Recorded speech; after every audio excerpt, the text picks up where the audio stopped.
الحمد لله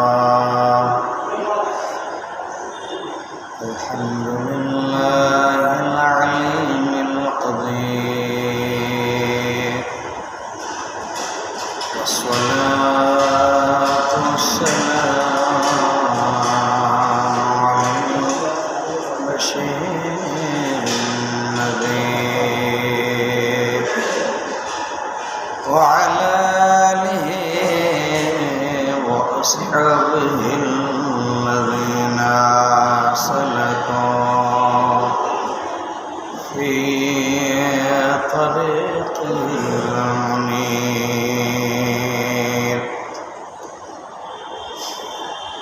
أما بعد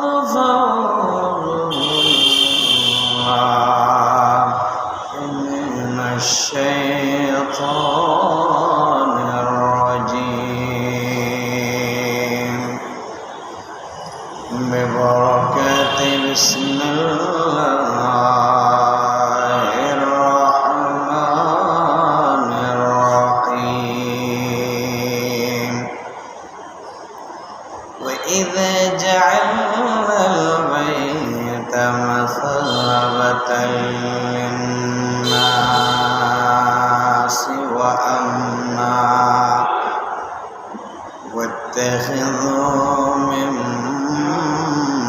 مقام إبراهيم مصلى وعهدنا إلى إبراهيم وإسماعيل أن طهر بيتي للطائفين والعاكفين والركع السجود. وإذا قال الله تعالى في شان حبيبه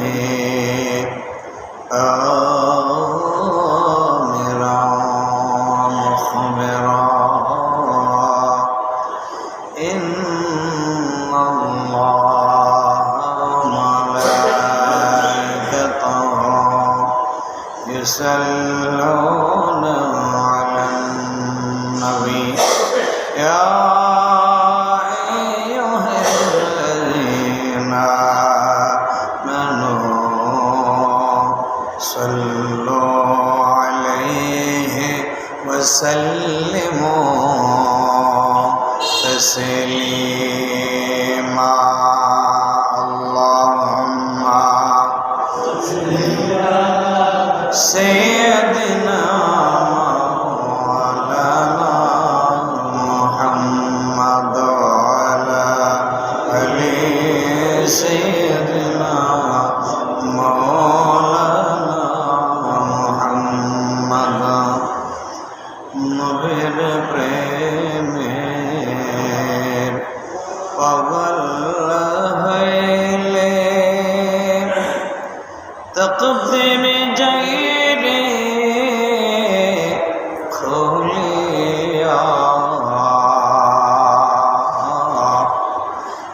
আল্লাহ তাআলা মাফ করে দেন উম্মত নবীর বলিয়া আল্লাহুম্মা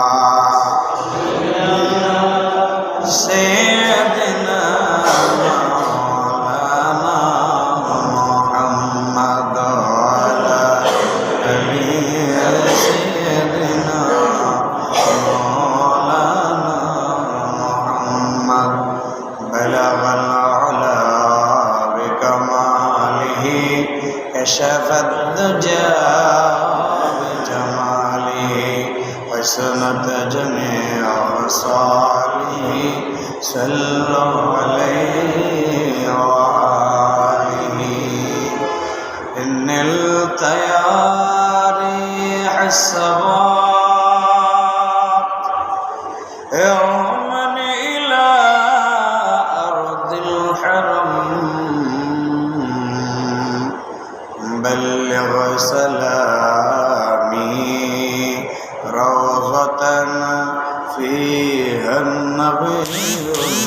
المحترم بلغ العلا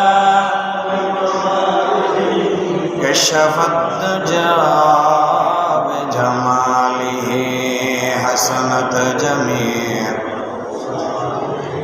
صلوا عليه وآله উপস্থিত আল্লাহর মেহমানবৃন্দ, দিনদার ইমানদার মুরব্বিয়ানে আযম, সমবয়সী বরাদরান ইসলাম, মাইকের আওয়াজ যতদূর যাচ্ছে মুসলমান ভাই বোনেরা, আসসালামু আলাইকুম ওয়া রাহমাতুল্লাহি ওয়া বারাকাতুহু। আল্লাহর দরবারে অসংখ্য শুকরিয়া জ্ঞাপন করছি যে মহামনিব আল্লাহ সুবহানাহু ওয়া তাআলা আমাদেরকে সুস্থ সবল রেখে পবিত্র মাগফিরাতের ষষ্ঠ দিনে আজকের এই পবিত্র জুমায় আগেভাগে আল্লাহর ঘরে আসার বসার তৌফিক দান করেছেন। এই জন্য মনিবের দরবারে কালিমাত শুকর আদায় করছি। সকলেই বলি আলহামদুলিল্লাহ। প্রিয় হাজরিন, আমি আপনাদের সামনে সূরা বাকারার 125 নম্বর আয়াত তেলাওয়াত করেছি। আজকের খুতবার আলোচ্য বিষয় হচ্ছে ইতিকাফের গুরুত্ব ও ফজিলত এবং ইসলামের প্রথম বিজয় দিবস পবিত্র মাহে রমজান। এই পবিত্র মাহে রমজানে 17ই রমজান ইসলামের প্রথম বিজয় দিবস আল্লাহ মুসলমানদেরকে দান করেছিলেন। সেই বিজয় দিবসকে সামনে রেখে, ইতিকাফকে সামনে রেখে আমি যে কোরআনের আয়াত তেলাওয়াত করেছি, আল্লাহ তাআলা যদি দয়া করেন সাথে আপনাদের দোয়া থাকে ইনশাআল্লাহ চেষ্টা করব কোরআন ও হাদিসের আলোকেই দু চারটি কথা বলার জন্য। ক্বালা রাব্বি ইশরাহ লি সাদরি ওয়া ইয়াসসির লি আমরি ওয়াহলুল উকদাতাম মিন লিসানি ইয়াফকাহু কওলি। প্রিয় হাজরিন, ইতিকাফ আমরা সবাই জানি। ইতিকাফ শব্দের অর্থ হচ্ছে আবদ্ধ থাকা। কি থাকা?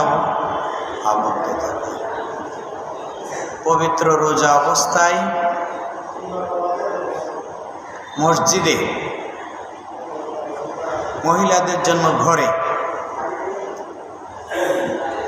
20 রমজান সূর্য অস্ত যাওয়ার আগে ইতিকাফের নিয়তে মসজিদে প্রবেশ করা, আর শাওয়াল মাসে চাঁদ দেখা পর্যন্ত, অর্থাৎ 30 রমজান হোক 29 রমজান হোক, সেই পর্যন্ত মসজিদে আল্লাহ রসুলের তরিকা অনুযায়ী অবস্থান করার নাম হচ্ছে ইতিকাফ। তো এই ইতিকাফ এটা অত্যন্ত গুরুত্বপূর্ণ ইবাদত। এই ইবাদত যাতে মানুষ করতে পারে, এই জন্য আল্লাহ রাব্বুল আলামিন পয়গম্বরদেরকে অর্ডার করেছেন। আল্লাহ বলেন, ওয়াইয জাআলনাল বাইতা মাসাবাতান লিন-নাসি ওয়া আমনা। ওয়াইয জাআলনাল বাইতা, যখন আমি কাবা গৃহকে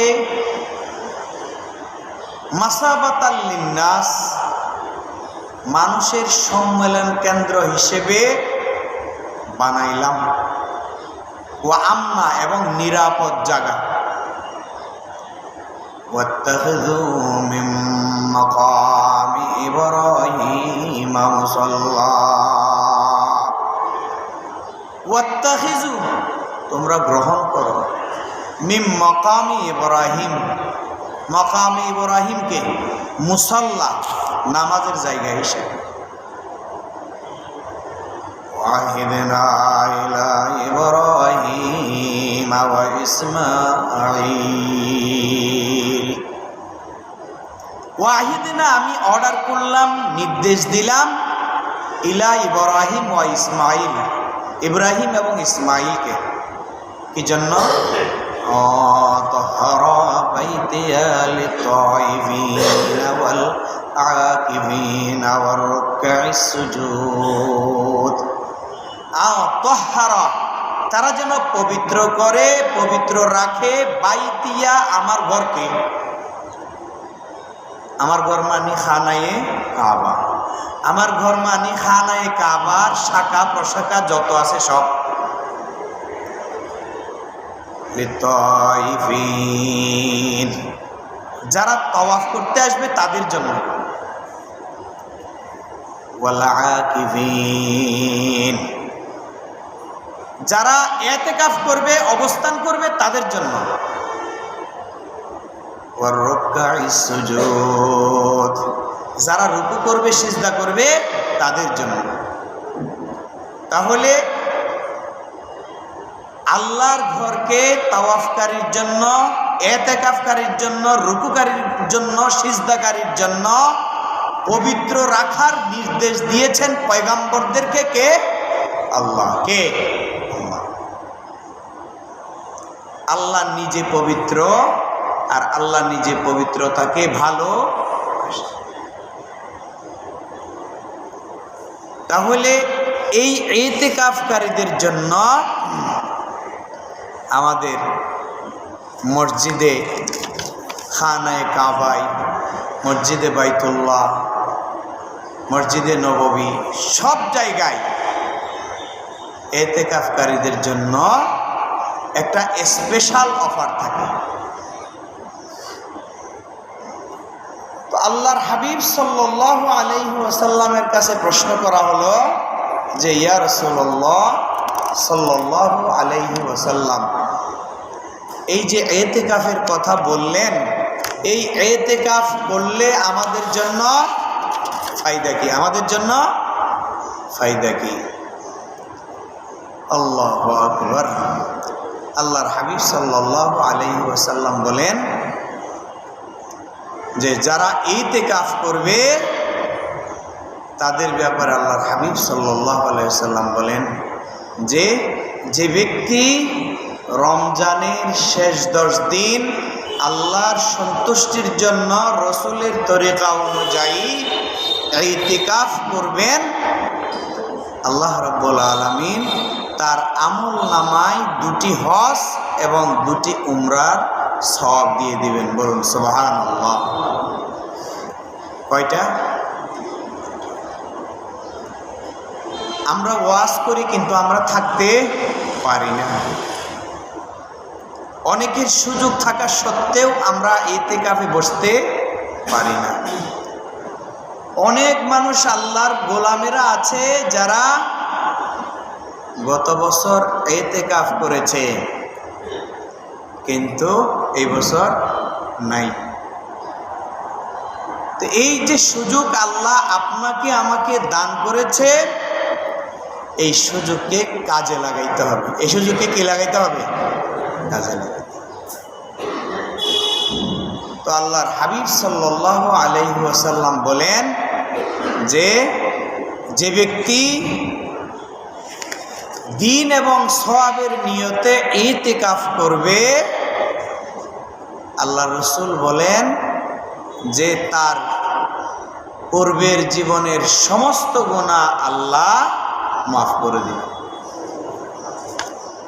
এই জন্য আল্লাহর হাবিব সাল্লাল্লাহু আলাইহি সাল্লাম ইতিকাফকে খুব বেশি গুরুত্ব দিয়েছেন। রোজা ফরজ হওয়ার পর থেকে আল্লাহ রসুল জীবনে কখনো ইতিকাফ মিস করে। তো কখন আল্লাহ রসুল ইতিকাফ করতেন? আল্লাহ রসুল সাল্লাল্লাহু আলাইহি সাল্লামের হাদিস, নবিয়া সাল্লাল্লাহু আলাইহি ওয়াসাল্লাম কানা ইয়াতাকিফুল আশরাল আওয়াখির মিন রমাদান তাওয়াফাহুল্লাহ সুম্মা ইয়াতাকাফা আজওয়াজুহু মিন বাদিহি। আল্লাহর পয়গম্বর বয়ান করছেন যে রমজানের শেষ 10 দিন আল্লাহর হাবিব নিয়মিত ইতিকাফ করতেন। হাত্তা তাওয়াফাহুল্লাহ সুম্মা ইতিকাফা আজওয়াজুহু মিন বাদিহি। আল্লাহর পয়গম্বর দুনিয়া থেকে ইন্তেকাল হওয়ার পরে আল্লাহর পয়গম্বর দুনিয়া থেকে বিদায় নেওয়ার পর উম্মাহাতুল মুমিনিন যারা বেঁচে আছেন, যারা বেঁচে ছিলেন, তারা আল্লাহর নবীর ধারাবাহিক ক্রমে আল্লাহর নবীর ইন্তেকালের পরেও নবীর স্ত্রীরা, আমাদের আম্মা জানেরা শেষ 10 দিনে ইতিকাফ করতেন। বলুন সুবহানাল্লাহ। আল্লাহর পয়গম্বর সাল্লাল্লাহু আলাইহি ওয়াসাল্লাম বলেন, মান মাশা ফি হাজাতি আখিহি কানা খায়রান লাহু মিন ইতিকাফি 10 সিনিন।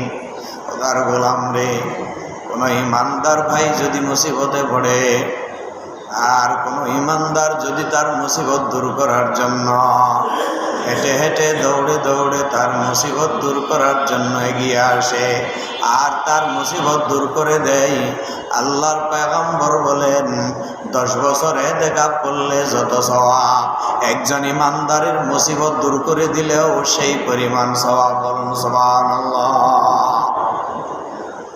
ومن اعتكف يوما ابتغاء وجه الله بينه وبين النار 3 خنادق। আল্লাহর পয়গম্বর সাল্লাল্লাহু আলাইহি ওয়াসাল্লাম বলেন, উম্মত রে, যদি কোনো খোদার গোলাম আমার মাওলার সন্তুষ্টির জন্য একদিন যদি ইতিকাফ করে, আমার আল্লাহ তার থেকে জাহান্নামের আগুনকে 3টা পরিখা দূরত্ব সমতুল্য আল্লাহ রাব্বুল আলামিন জাহান্নামের আগুনকে দূরে ঠেলে দিবেন। বলুন সুবহানাল্লাহ। নবীর সাহাবীরা প্রশ্ন করলেন, ইয়া রাসূলুল্লাহ, ইয়া হাবিবাল্লাহ, ওই যে পরিখার কথা বললেন, খন্দকের কথা বললেন, এগুলোর পরিমাণ কেমন? আল্লাহর পয়গম্বর বললেন, কুল্লু খান্দাকিন আবাদু মিম্মা বাইনাল হাবিতিন। একটা পরিখার দূরত্ব হচ্ছে পৃথিবীর এই প্রান্ত থেকে ওই প্রান্ত, এমন 3টা পরিখার দূরত্ব সমান। রোজাদারদেরকে, ইতিকাফকারীদেরকে আমার আল্লাহ জাহান্নামের আগুন থেকে দূরে রাখবেন। বলুন সুবহানাল্লাহ। এই জন্য যাদের সুযোগ আছে, কাজ কাম নাই, একান্ত জরুরত ফরজ কাজ কাম নাই, তারা চাইলে মসজিদে ইতিকাফ রাখতে পারেন। কারণ নিঃশ্বাসের কোনো বিশ্বাস নাই। আমি গত জুমায় এখান থেকে জুমা পড়াই গেলাম, বাবাকে বৃহস্পতিবারে মেডিকেল ভর্তি দিলাম, শুক্রবার এখান থেকে প্রোগ্রাম ছিল একটা ইফতারির, ওইটা শেষ করে বাসায় গেলাম। তারাবি নামাজ পড়ে আব্বার সাথে দেখা করলাম। তো উনি হঠাৎ করে বলতেছে, বাবা আমি হয়তো আর বাঁচব না। আমার বাসার গেটের চাবি ছিল, এটা বুঝাই দিলেন। পকেটে 450টা টাকা ছিল, এগুলো দিয়ে দিলেন। তখন আমার অন্তরে একটা ধাক্কা লেগে গেল যে হয়তো বাবা আর বাঁচবে না। তো তওবা ইস্তেগফার করার জন্য বললাম। তিনি দেখি আলহামদুলিল্লাহ আমার সাথে সাথে তওবা ইস্তেগফার করলেন, কলমা পড়লেন, দরুদ শরীফ পড়লেন। শুক্রবার রাতে, প্রায় রাতে 1টা তখন। তো শনিবার রাতে, শনিবারের দিনেও ভালো ছিল, রাতে হঠাৎ করে অবনতি হয়েছে, অক্সিজেন লেয়ার কমে গেছে। তো হঠাৎ করে বলছে আমি বাথরুম সারবো। ওনাকে চেয়ার কমিটে বসাই দিলাম, বসানোর সাথে সাথে বাথরুম হয়েছে, উনি এতটুকুতেই মানে সেন্সলেস হয়ে গেছে। তুললাম, তুলে দেখলাম যে মানুষের সকরাত কি কষ্ট, মৃত্যুর সকরাতের চাইতে কষ্ট পৃথিবীতে আর কিছু নাই। আমি তাড়াতাড়ি আমার বাচ্চা যে হেফজখানায় পড়ে হাফেজ সাহেবকে বললাম যে সূরা ইয়াসিন 41 বার পড়ি, একটু পানিতে ফুঁক দিয়ে একটু নিয়ে আসেন। তারা পরে আনতে আনতে প্রায় 11টার কাছাকাছি। আমার বাবাকে 2 চামচ পানি মুখে দিলাম, আর উনি ঠোঁট লাড়তে লাড়তে শেষ। এই যে মানুষের জীবন, অথচ এখান থেকে বেড়াইটারাই গেছে। আমার বোনের বাড়ি বাজালিয়া থেকে বেড়াইটারাই উনি এখানে গেছে, হঠাৎ করে চলে যাবে এটা বুঝতেও পারিনি। তো মানুষের নিঃশ্বাসের কোনো বিশ্বাস নাই। মা বাবা যাদের আছে খেয়াল রাখবেন যে আমার বাবাকে আমি যে ট্যাবলেটটা সর্বশেষ খাওয়াইছি শনিবারে এশারের পরে, আর জিন্দেগিভর কিয়ামত পর্যন্ত আর সেই বাবাকে একটা ট্যাবলেট খাওয়ানোর সুযোগ আল্লাহ। এই জন্য বাবা মা যাদের আছে একটু দয়ার দৃষ্টিতে তাকাবেন, একটু দয়ার দৃষ্টিতে তাকাবেন। তো দেখবেন মা বাবার দোয়া যদি লেগে যায় তাহলে আর পেছনের দিকে আপনাকে ফিরে তাকাতে হবে না। আল্লাহ, আমার বাবা, আমি মজাক করে বলতাম আপনার 5টা ছেলে আছে, 3 মাস করে বেড়ায় তো আপনি খাইতে পারেন, সব সময় চেষ্টা করেন না। তা আমার বাবা আমাকে বলেছিল, অধ্যপত আমি মরলে এত না আর বাইর করিস, অন্য অনেকে যাইতে নকরিস। এত বেশি মহাব্বত করতেন। মাহফিল টাহফিল করে জেলে দেখলাম যে রাতে 2টা বাজো চেতন আছে, মানে ছেলে আসে না কেন। মাঝে মাঝে দেখতাম যে পল্লী বিদ্যুতের সামনে তো আমার বাসা, তো ওখানে রাস্তায় আসি লাঠি লই দাঁড়াই থাকতাম।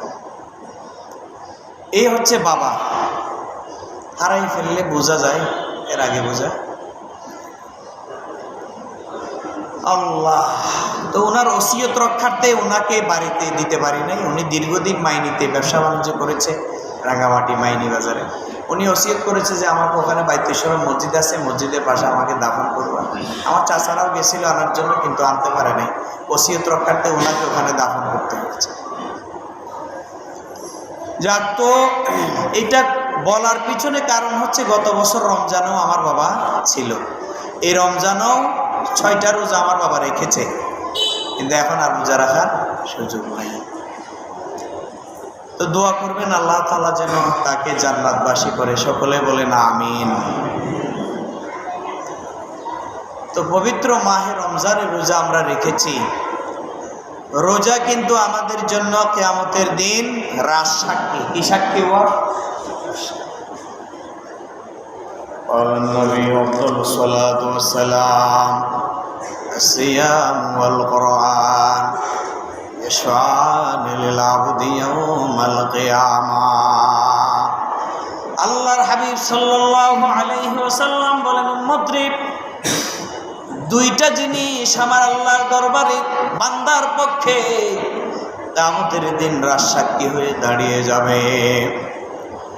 নাম্বার হচ্ছে ইয়াকুলু সাইম, রোজা বলবে, আই রব্বি মানাতু তা'আমা ওয়া শাহওয়াত বিন-নাহার ফাশাফি'নি ফি।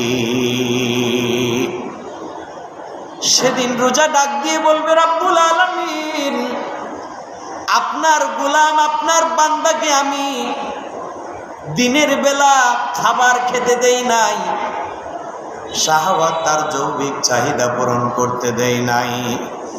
আয় আল্লাহ, সে আমাকে রাখতে গিয়ে খানা পিনা তরক করেছে, যৌবিক চাহিদা তরক করেছে। আয় আল্লাহ, আমি আজকে কিয়ামতের দিন ওই রোজাদারের জন্য রাজ সাক্ষী হয়ে গেলাম। বলুন সুবহানাল্লাহ। ফাশাফি'নি ফিহি, রমজান তার পক্ষে আল্লাহর দরবারে সুপারিশ করবে। আল্লাহ রাব্বুল আলামিন ওই রমজানের সুপারিশ আল্লাহর দরবারে আল্লাহ রোজাদারের পক্ষে কবুল করে নেবেন। বলুন সুবহানাল্লাহ। এরপর বলবে, ওয়ায়াকুলুল কুরআনু মানা'তুহুন নাওম, কোরআন ডাক দিয়ে বলবে, রব্বুল আলামিন, আপনার গোলাম ঘুমানোর সুযোগ ছিল, ঘুমায় নাই, আমাকে তেলাওয়াত করেছে না ঘুমিয়ে। সকালবেলা ফজরের নামাজ পড়ে আপনার গোলামের ওই ঘুমানোর সুযোগ ছিল, কিন্তু ঘুমাই নাই। চোখের পানি ছেড়ে দিয়ে আমি কোরআনকে তেলাওয়াত করেছে, কোরআনকে অনুধাবন করেছে, কোরআন দিয়ে জীবন সমাজ নির্মাণ করেছে। রব্বুল আলামিন ফাশাফি'নি ফি, তার পক্ষে আমি কোরআন সুপারিশ করলাম। আল্লাহ রাব্বুল আলামিন ডাক দিয়ে বলবেন, ক্বালা ফায়ুশাফাআন, ও রমজান ও কোরআন, তোমরা যেই রোজাদারের পক্ষে আর কোরআন তেলাওয়াতকারীর পক্ষে সুপারিশ করেছো, আমি মালিক ওই বান্দার পক্ষে তোমাদের সুপারিশ মঞ্জুর করে নিলাম। বলুন সুবহানাল্লাহ। জন্য খোদার গোলাম, রমজান তো হাঁটি হাঁটি পা পা করে 16টা চলে গেল। আর বাকি রমজানগুলো ঈমান ও ইহতিসাবের সাথে রাখার জন্য চেষ্টা করতে হবে। এরপরে বেশি বেশি কোরআন তেলাওয়াত করতে হবে।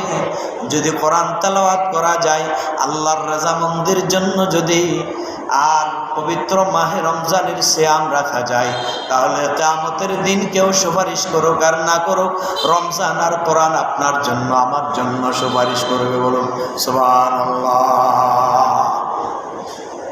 প্যার হাজরিন, এই জন্য পবিত্র মাহে রমজানের রোজা আমাদের জন্য অনেক অনেক বড় নিয়ামত, অনেক অনেক বড় নিয়ামত। এটা কাজে লাগাইতে হবে। তো এই পবিত্র মাহে রমজানে 20 রমজান মঙ্গলবার সূর্য ডোবার আগে আগে যারা ইতিকাফ থাকবেন চলে আসবেন, লাইলাতুল কদর তালাশ করবেন। কি তালাশ করবেন? লাইলাতুল কদর তালাশ করবেন। পুরো বছরে মিলি 10টা রাত কি আমি আল্লাহর জন্য কোরবানি দিতে পারি না? চাইলে পারি, 10টা রাত কোরবানি দেওয়া যায়। এই 10টা রাতের ব্যাপারে খুবই অ্যালার্ট থাকতে হবে। 20 রমজান থেকে 30 খুবই অ্যালার্ট থাকতে হবে। এই রমজান মাস হচ্ছে মুসলমানদের ইসলামের প্রথম বিজয় দিবসের মাস, প্রথম বিজয় দিবসের মাস। এই 17ই রমজান এমন একটা যুদ্ধ মুসলমান আর মুশরিকদের মধ্যে, এমন একটা যুদ্ধ হয়েছিল যে যুদ্ধের মাধ্যমে ইসলাম টিকে থাকবে কি থাকবে না সেটার চূড়ান্ত ফয়সালা আল্লাহ করে দিয়েছেন। সুবহানাল্লাহ। হক এবং বাতিলের মধ্যে কি তফাৎ আছে এটা আল্লাহ রাব্বুল আলামিন বদরের যুদ্ধে প্রমাণ করে দিয়েছে।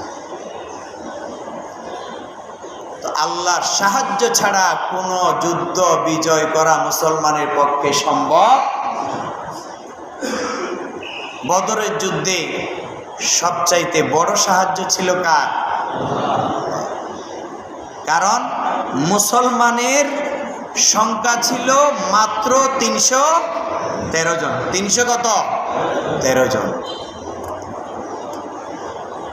মদিনা থেকে বদরের দূরত্ব ছিল 80 মাইল। কয় মাইল? 80 মাইল। এই দূরত্বে মুসলমানরা কাফের মুশরিকদের সাথে যুদ্ধ করবেন। আল্লাহ রাসূল সাল্লাল্লাহু আলাইহি ওয়াসাল্লাম চিন্তায় পড়ে গেলেন।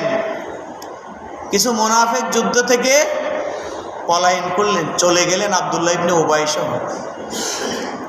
তো এখানে আল্লাহ রাসূল সাল্লাল্লাহু আলাইহি সাল্লাম দোয়া করলেন। কি দোয়া? রাসূল সাল্লাল্লাহু আলাইহি সাল্লাম সিজদায় পড়ে গেলেন। এটা কোথায় পড়লেন? সিজদায় পড়ে গেলেন। দোয়া করলেন, অনুবাদ হচ্ছে এরকম: ইয়া আল্লাহ, এই অল্প সংখ্যক মুসলমান যদি যুদ্ধে শহীদ হয়ে যায় তাহলে তোমার ইবাদত করার জন্য পৃথিবীতে আর কেউ অবশিষ্ট থাকবে। সিজদায় পড়ে দোয়া করছেন। এই দৃশ্য দেখে হযরত আবু বকর রাদিয়াল্লাহু তাআলা আনহু দৌড়ে এসে বললেন, ইয়া রাসূলুল্লাহ, ইয়া হাবিবাল্লাহ, আপনি যে আল্লাহর দরবারে সিজদা দিয়ে দোয়া করেছেন, আমি আবু বকর বুঝতে পেরেছি আমার আল্লাহ আপনার দোয়া মঞ্জুর করে নিয়েছে। বলুন সুবহানাল্লাহ। যখন যুদ্ধে দোয়া যখন কবুল হয়ে গেছে, যুদ্ধে তো মুসলমানরা বিজয় লাভ করেছে। তখন বিজয় হওয়ার পরে এই দোয়া, এই সূরা, এই জুমারের 45 নম্বর আয়াত আল্লাহ নাজিল করে দিলেন। কি বললেন? সাইয়ুহজামুল জামউ ওয়া ইউওয়াল্লুনাদ দুবুর। ইয়া রাসূলুল্লাহ, ইয়া হাবিবাল্লাহ, আপনি যে সিজদায় গিয়ে আল্লাহর দরবারে দোয়া করেছেন, ওই দোয়া আল্লাহর দরবারে মঞ্জুর হয়ে গেছে। সাইয়ুহজামুল জামউ, অচিরেই এই দল পরাভূত হবে, এই দল পরাজিত হবে। এরপরে ওয়া ইউওয়াল্লুনাদ দুবুর, এমন ভাবে পরাজিত হবে এরা পৃষ্ঠ প্রদর্শন করে তারা পালিয়ে যাবে, থাকবে না। মুসলমানরা যখন বিজয়ের দ্বার প্রান্তে, কাফির মুশরিক যারা জীবিত ছিল তারা পৃষ্ঠ প্রদর্শন করে পালিয়ে গিয়েছে। আল্লাহর রাসূলের দোয়া বিফলে যায় না। তো আল্লাহ রাব্বুল আলামিন বলেন, এই বিজয়ে আমি আল্লাহর সাহায্য নিহিত ছিল। এজন্য মুজাহিদরা জিহাদ করবে, পাশাপাশি আরো যারা থাকবে তারা সিজদায় অবনত হয়ে আল্লাহর সাহায্য কামনা করবে।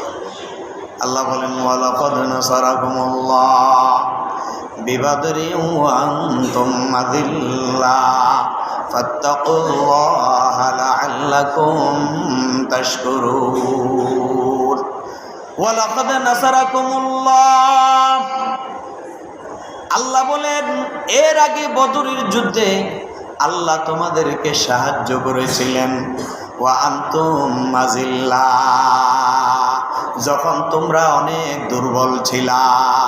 ফাত্তাকুল্লাহ, কাজেই তোমরা আল্লাহর নাশকরি করা থেকে নিজেদেরকে পরহেজ করো। লাআল্লাকুম তাশকুরুন, আশা করা যায় খোদার গোলাম তোমরা শুকরগুজার হবে। বিজয় পাওয়ার পরে শুকরিয়া আদায় করবেন কার? এই যে রমজান মাস আসলে ইহুদি খ্রিস্টানদের ভেতরে শয়তানে খুবই গুতাগুতি করে। প্রতি রমজানে দেখবেন হয়তো ইসরায়েল, নয়তো আমেরিকা, নয়তো কোনো না কোনো রাষ্ট্র মুসলমানদের উপরে চড়াও হয়। মুসলমানদের উপর কি হয়? চড়াও হয়। এখন দেখেন ইসরায়েল, আমেরিকা যৌথভাবে ইরানের উপর হামলা করছে, সাথে আমাদের শেখেরাও যোগান দিয়েছে। এরকম শেখ আমাদের দেশেও আছে, আছে না? নাই আছে না? আমাদের দেশেও আছে। শিয়া হোক, যেই হোক, কিন্তু তার স্লোগান তো লা ইলাহা। তার স্লোগান কি? লা ইলাহা ইল্লাল্লাহ। সে তাওহীদে বিশ্বাস করে, রিসালাতে বিশ্বাস করে। আপনি মুসলমানের পক্ষে না থাকি, আপনি শাইখ, আপনি কাফির মুশরিকদের সাথে থাকেন, তাদের পক্ষে থাকেন, কিয়ামত ধরে রাখেন, কিয়ামতের দিনও তাদের সাথে আপনার হাসর নসর হবে।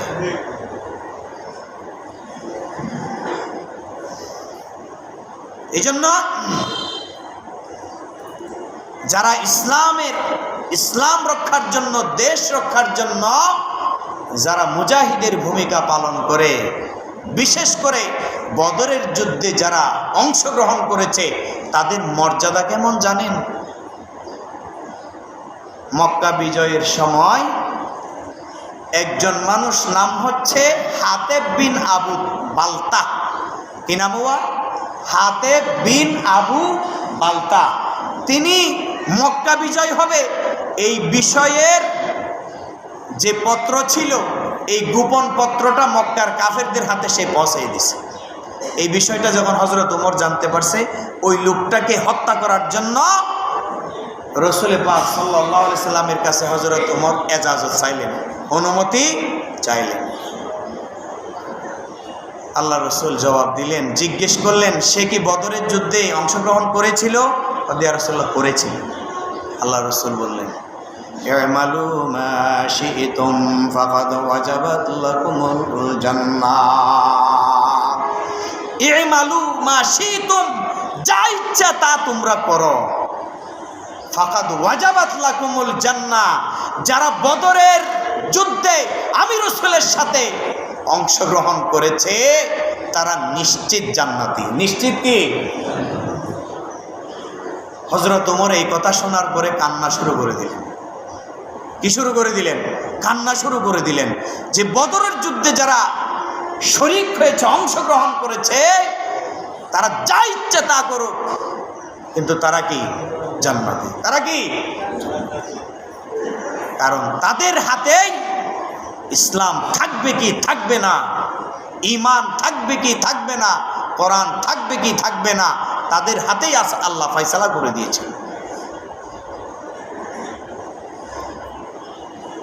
আরেক জায়গায় আল্লাহর হাবিব সাল্লাল্লাহু আলাইহি ওয়াসাল্লাম বলেন, লা ইয়াদখুলান নারা রাজুলুন শাহিদা বাদরান ওয়াল হুদাইবিয়া। আল্লাহর হাবিব বলেন, উম্মত রে, যে সকল সাহাবীরা আমি রাসূলের সাথে বদরে অংশগ্রহণ করেছে, হুদাইবিয়ার সন্ধিতে যারা ছিল, আমি রাসূলুল্লাহ ঘোষণা দিলাম, লা ইয়াদখুলান নার, তারা কখনো আল্লাহর জাহান্নামে প্রবেশ করবে না। বলুন সুবহানাল্লাহ। এই জন্য বদরি সাহাবাদের উসিলা দিয়ে দোয়া করলেও দোয়া আল্লাহর দরবারে কি হয়ে যায়? মঞ্জুর হয়ে যায়। বদরি সাহাবীদের মর্যাদা আলাদা। আল্লাহ রাব্বুল আলামিন এই বদরের দিনটাকে ফুরকান বলেছেন। কি বলেছেন? কুনতুম আমানতুম বিল্লাহি ওয়া মা আনজালনা আলা আবদিনা ইয়াউমাল ফুরকান ইয়াউমাল তাকাল জামাআন আল্লাহু আলা কুল্লি শাইইন কাদির। ইন কুনতুম আমানতুম বিল্লাহ, যদি তোমরা আল্লাহর উপরে ঈমান এনে থাকো, ওয়া মা আনজালনা আলা আবদিনা, আর আমি আমার গোলামের উপরে যেটা নাজিল করেছি সেটার উপর যদি ঈমান এনে থাকো, ইয়াউমাল ফুরকান ইয়াউমাল তাকাল জামাআন, ওদের দুইটা দল যেদিন যুদ্ধে সরাসরি মুখোমুখি সাংঘর্ষিক অবস্থায় লিপ্ত হয়েছিল, সেদিন এটা যেমন তেমন দিন নয়, সেটা ইয়াউমুল ফুরকান, সেটা ইয়াউমুল ফুরকান। আল্লাহু আলা কুল্লি শাইইন কাদির, আল্লাহ সব কিছুর উপরে মহাশক্তি। তাহলে এই দিন হচ্ছে সেই দিন যেদিন ইসলাম থাকবে কি থাকবে না, যেদিন হক আর বাতিলের মধ্যে কি হক থাকবে না বাতিল থাকবে, কোনটা হক কোনটা বাতিল, এটা ব্যবধান করে দেওয়ার জন্য, এটা ফরক করে দেওয়ার জন্য সেদিন বদরের যুদ্ধে আল্লাহ রাব্বুল আলামিন স্বয়ং কুদরতি হাতে ফেরেশতা দিয়ে সাহায্য করেছেন। বলুন সুবহানাল্লাহ। আল্লাহ বলেন কি কেমন সাহায্য করেছি জানো? আলাম তাকতুলুহুম ওয়ালাকিন্নাল্লাহা কাতালাহুম।